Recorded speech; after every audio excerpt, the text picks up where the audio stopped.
glimpsed a crimson orb between the clouds. A vast and baleful eye, unblinking and monstrous. Fear turned the blood in my veins to ice. I was so afraid it would see me. But then the clouds moved, and it was gone.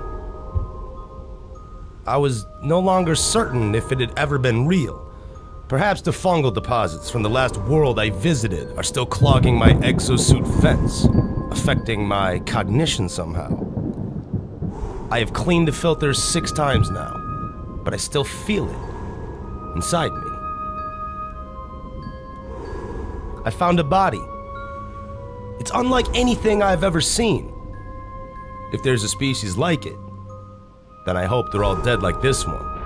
At first, I thought it was some tragic remnant of a matter transfer malfunction. A cage of bones and flesh, studded with random patterns of crooked teeth and roomy, lidless eyes.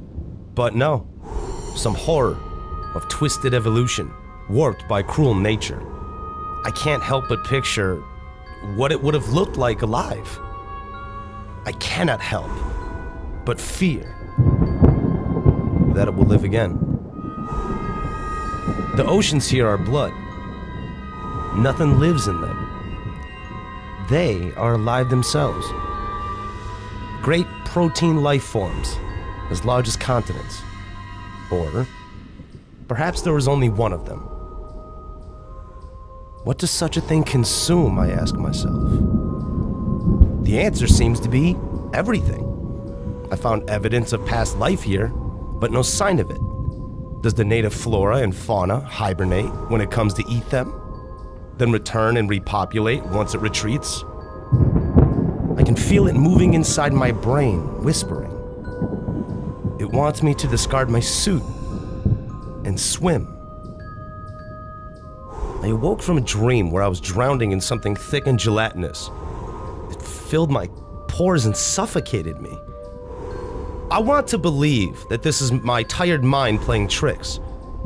I have been so long without deep sleep. The crimson sphere shimmers at the corner of my eye whenever I try to rest. I can't comprehend how it tracks my spore from world to world, or is it that I am following it? The orb cannot be in all places at once. That cannot be. Is this what we have become? At each turn of my journey, I find only more to taint my spirit and my flesh. The fanged maws erupt around me when my back is turned. I hear them chattering and spitting. Sometimes they scream sounds that may be words, perhaps my name? I hadn't removed my exosuit in many cycles. I'm afraid to look at my own skin. I know it will be seething, pus-wet and pitted. I have become a vector of infection. Corruption of something ruinous lives in my flesh. Don't come looking for me. There is no explanation for phenomena. It is a natural process for intelligent beings to fill in the missing parts of their experience.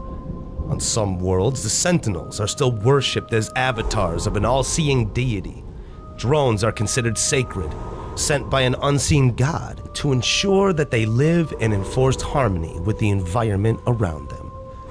There is a disturbing commonality to many elements in their theologies, a reoccurring visual symbol of a crimson sphere and the promise of an end time soon to unfold. The orb rests within its cage cloak of crystal in so many guises.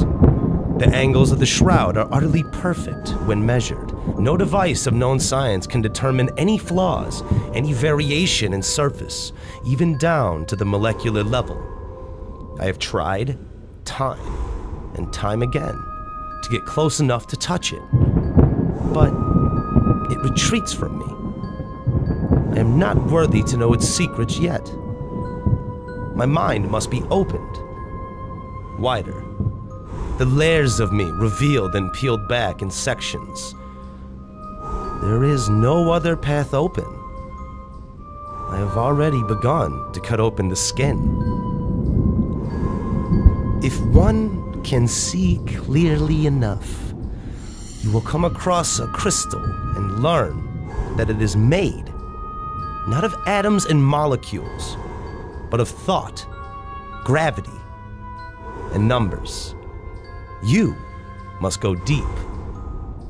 Come and see, I beseech you, more than I must know of this, if only to spread the word and warn the other species.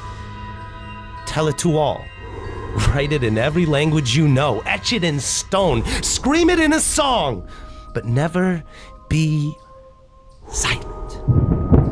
I tell you, I have seen what lies beneath the surface of everything.